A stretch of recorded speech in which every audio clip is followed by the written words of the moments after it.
Hello students, आज अपने topic discuss करते हैं विसरण व प्रासरण दाब। प्रासरण दाब तो देखो, सबसे पहले अपने देखते हैं कि विसरण क्या होता है। मैं एक यहाँ पर एक यू आकार की नली ले रहा हूँ। यू आकार की कांच की क्या ली मैंने, एक नली। यहाँ पर मैंने एक झिल्ली लगा दी। ये जो झिल्ली है वो सामान्य झिल्ली है, ठीक है। और यहाँ पर एक साइड, दोनों साइड अलग अलग टाइप के पदार्थ, मतलब क्या क्या चीज़ें भर दी अपनों ने। इधर तो मैंने लिया है विलायक, क्या लिया है, विलायक। इधर लिया है विलयन। अब देखो, ये जो विलयन है इसके अंदर क्या है कि विलय और विलायक दोनों मिले हुए हैं, ये आपको पता है। ये विलय के कण हैं और विलयन में विलय के कण भी मिले हुए हैं। यहाँ पर क्या है, विलायक है और वो है शुद्ध विलायक। तो सबसे पहले बात करते हैं अपने विसरण की। विसरण अगर आपके समझ में आ जाता है तो प्रासरण और प्रासरण दाब बहुत ईजी है, ठीक है। इधर देखो, यहाँ पर विलायक की सांद्रता उच्च है। विलायक की सांद्रता क्या है, उच्च है। यहाँ पर ये जो देखो, दोनों का जो लेवल है वो सेम रखा है मैंने। जितना पदार्थ इधर लिया है उतना ही पदार्थ इधर लिया है।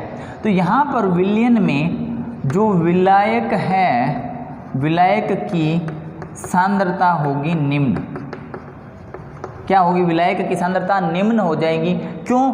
क्योंकि पदार्थ की मात्रा समान है। तो यहाँ पर क्या है कि इसके अंदर कुछ पदार्थ क्या विलय भी मिला हुआ है। तो यहाँ पर तो विलय और विलायक दोनों हैं इधर तो, और यहाँ पे क्या है, सिर्फ विलायक है। तो विलायक की सांद्रता इधर है उच्च और यहाँ पर विलायक की सांद्रता क्या है, निम्न। तो देखो, विसरण क्या होता है। विसरण होता है कि विलायक जो है ना, उच्च सांद्रता से निम्न सांद्रता की ओर गमन।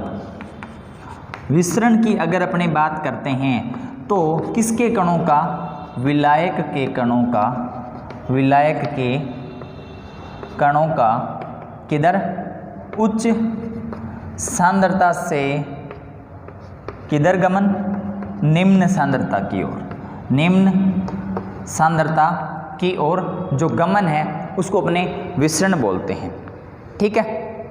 अब विसरण जो है ना, वो एक है कि विसरण द्रव और गैस दोनों में भी हो सकता है। जैसे विलायक के कण इधर से कहाँ आए, इधर आए, ठीक है।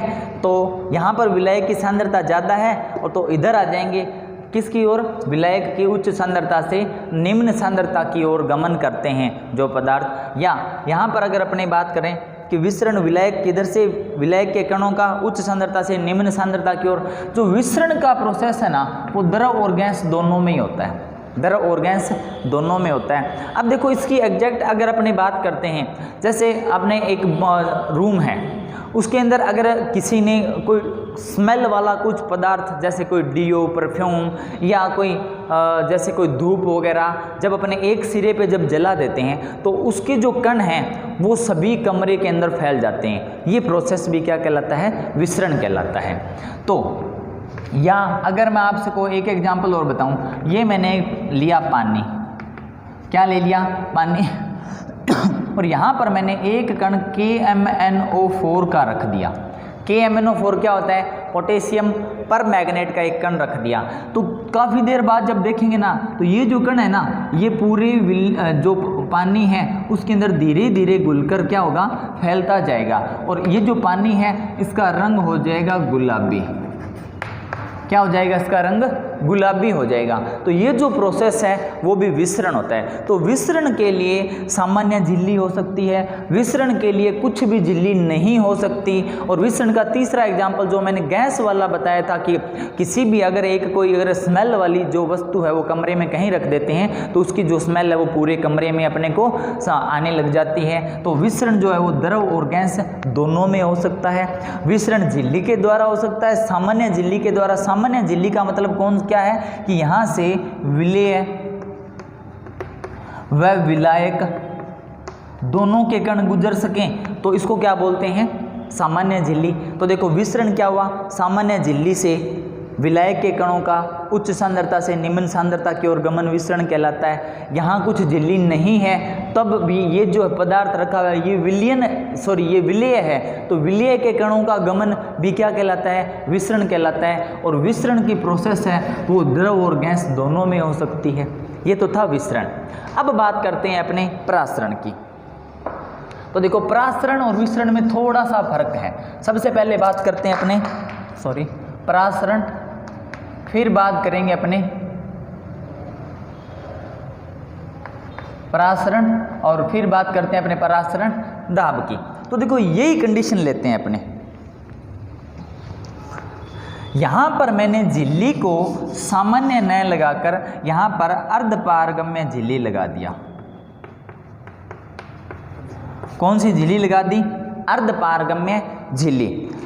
अर्धपारगम्य झिल्ली है उसको इंग्लिश में सेमी परमिएबल मेम्ब्रेन भी बोलते हैं, मतलब SPM झिल्ली लगा दी।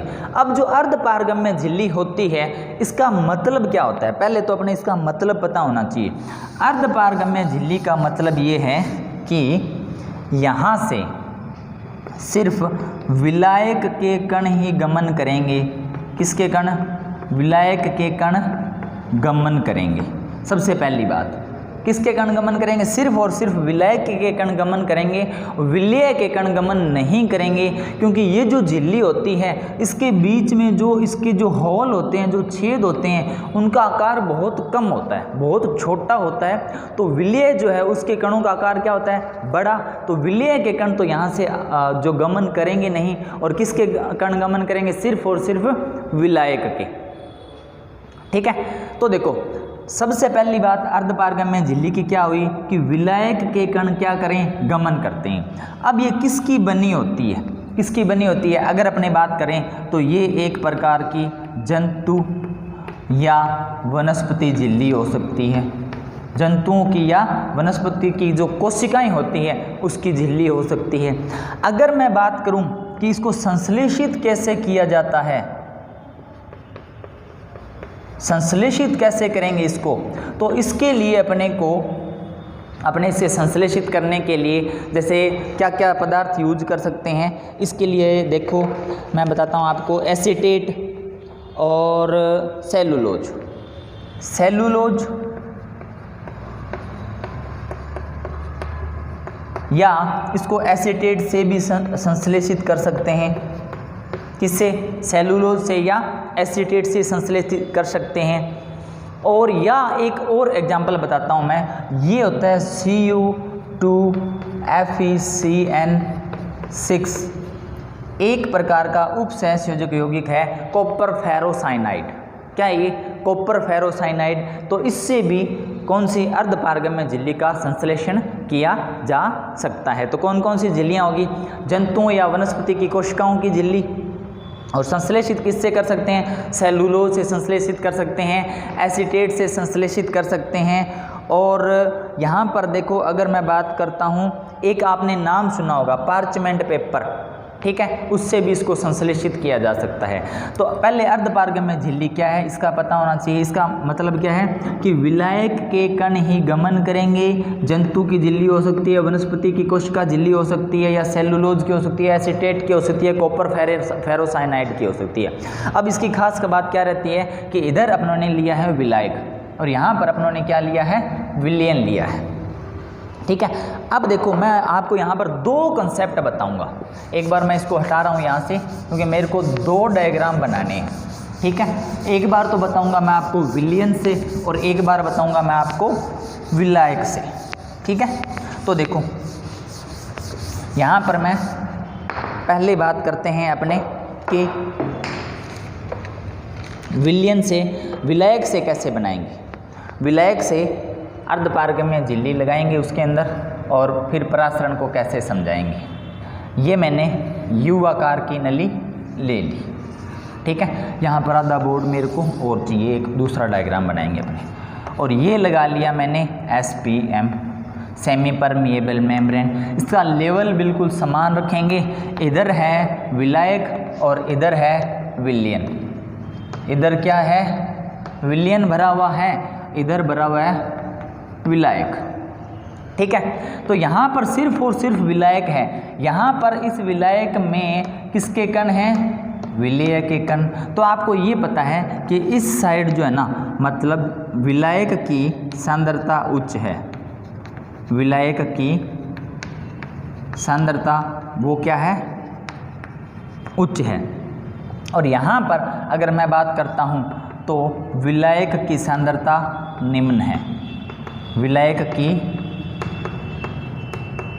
सांद्रता निम्न है। अब ये यहाँ पर निम्न क्यों है, ये मैंने आपको बता दिया, क्योंकि इन दोनों पदार्थों की मात्रा समान है और यहाँ पर तो सिर्फ और सिर्फ विलायक के कण है, यहाँ पर इसमें विलेय के कण भी हैं। तो यहाँ पर दो प्रकार के पदार्थ हो गए, विलेय और विलायक। तो विलायक की सांद्रता क्या होगी? निम्न होगी। ये लगा दी अर्धपारगम्य झिल्ली।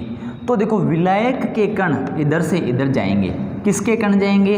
विलायक के कण उच्च सांद्रता से निम्न सांद्रता की ओर गमन करते हैं, उसे बोलते हैं परासरण। परासरण किसे बोलेंगे? किसके कण? विलायक के कण जाएंगे, किधर से किधर? उच्च सांद्रता से निम्न सांद्रता की ओर, निम्न सांद्रता की ओर। ठीक है, तो परासरण किसको बोलते हैं? कि विलायक के कण अर्धपारगम्य झिल्ली से उच्च सांद्रता से निम्न सांद्रता की ओर जाएं, उसे बोलते हैं परासरण। अब मैं आपको इससे एक बढ़िया और अच्छी बात समझाने जा रहा हूँ, कोशिश करना, कंसंट्रेट रहना। ठीक है, वहाँ पर ये बातें थोड़ी उल्ट पुल्ट हो जाएंगी, बट अपने को कंसेप्ट क्लियर करना है। देखो यहाँ पर मैंने एक यू आकार की नली और ले ली। इस यू आकार की नली में मैंने दोनों साइड विलयन भर लिया। लेवल समान रखेंगे, लेवल समान रखेंगे। इधर भी क्या भर लिया मैंने? विलयन। ये विलयन ए मानो, इधर भी मैंने विलयन भर लिया, ये विलयन बी माने। ठीक है, दोनों साइड क्या भर लिया अपनों ने?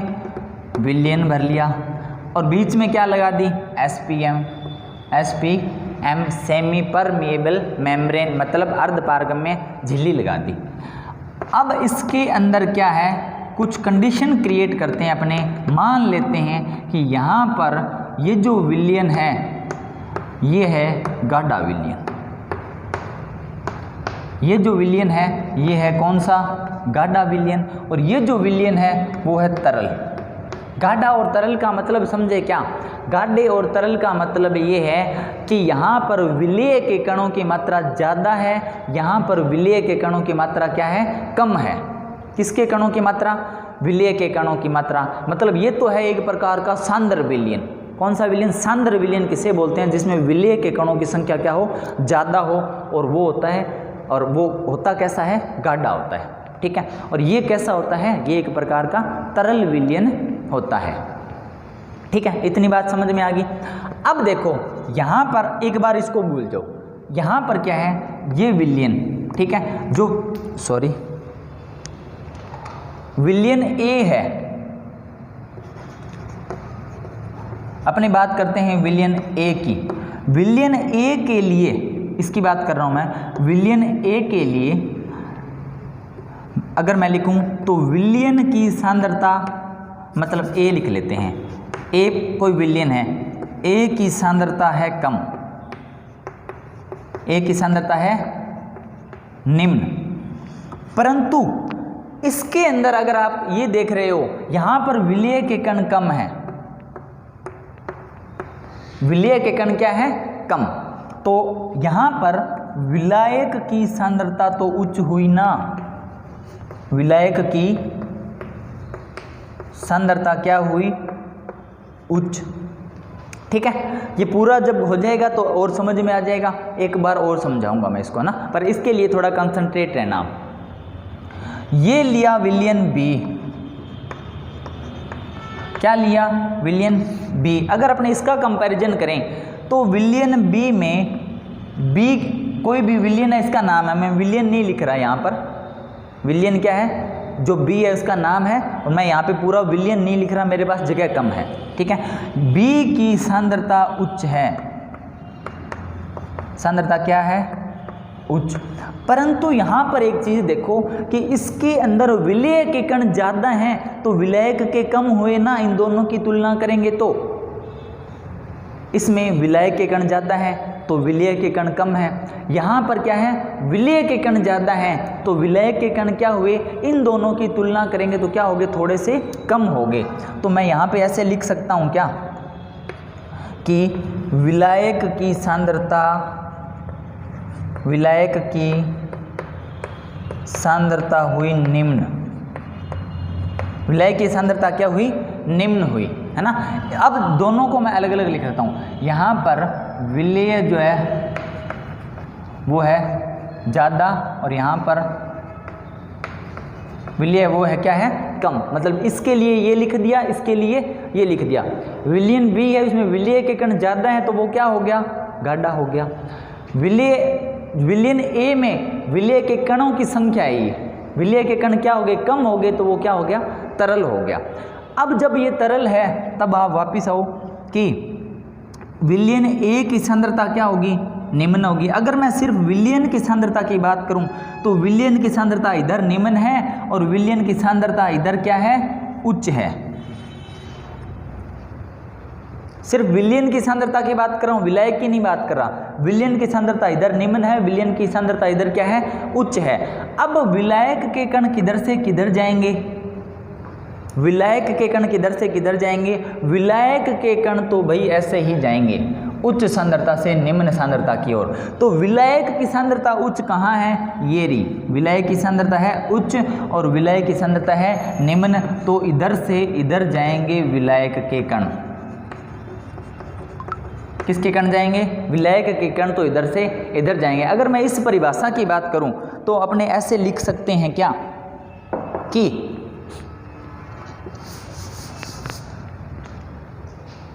परासरण को अगर विलायक से समझाएं, ये तो इजी है, उच्च सांद्रता से किधर, निम्न सांद्रता की ओर। किसके कण, विलायक के कण किसके अंदर से, अर्धपारगम्य झिल्ली से अगर गमन करें उसको बोलते हैं परासरण, पहली परिभाषा।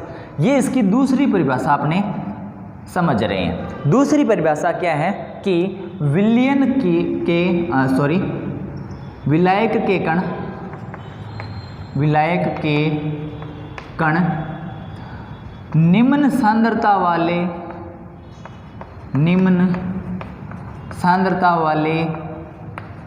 विलयन से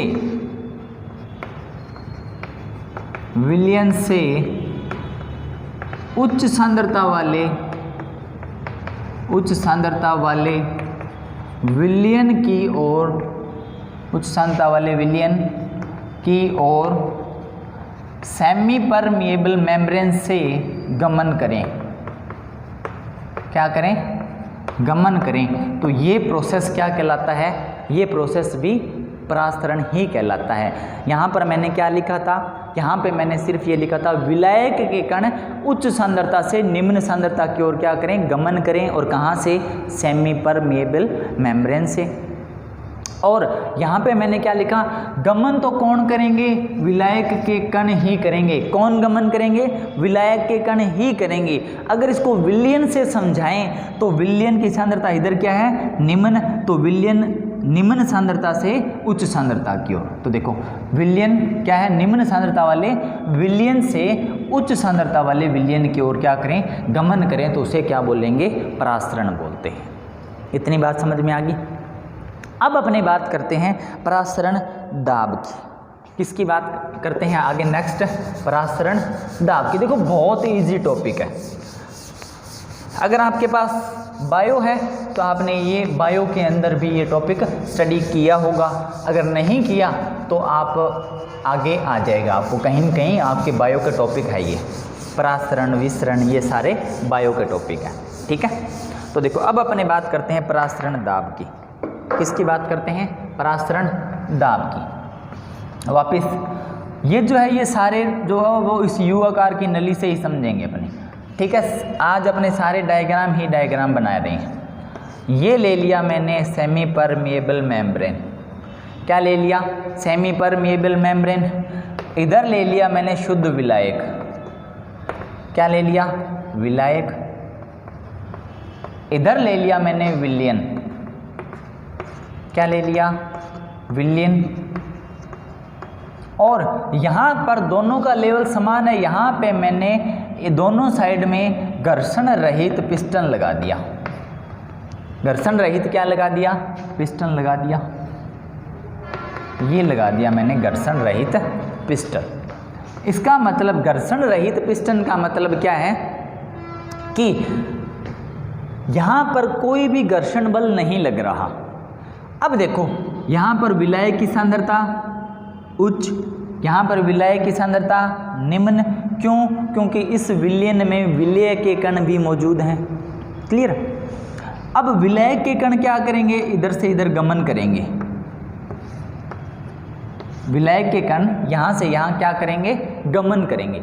जब विलय के कण यहाँ से यहाँ गमन करेंगे तो सपोज क्या होगा, देखो यहाँ पर ये जो क्या होगा, ये जो विलयन है इसमें और अगर विलय के कण आ गए तो इसकी मात्रा बढ़ जाएगी। इसकी मात्रा बढ़ेगी तो ये क्या करेंगे कि इसके अंदर जो भी द्रव के कण हैं वो इसके ऊपर दाब लगाएंगे, पिस्टन के ऊपर क्या लगाएंगे, दाब लगाएंगे। तो ये जो पिस्टन है ना, ये हल्का हल्का किधर जाने लग जाएगा, ऊपर जाने लग जाएगा। इतनी बात समझ में आ गई। और ये क्या आएगा, धीरे धीरे नीचे आएगा, क्योंकि यहाँ पे पदार्थ हो रहा है कम, यहाँ पे पदार्थ बढ़ रहा है ना, क्योंकि विलय के कण अर्धपारगम्य झिल्ली से इधर गमन कर रहे हैं। क्लियर। तो जब विलय के कण उच्च सांद्रता वाले विलयक से निम्न सांद्रता वाले विलयक की तरफ गमन करते हैं तो क्या होगा कि यहाँ पर ये जो पिस्टन है ये क्या जाएगा, ऊपर जाएगा। क्लियर।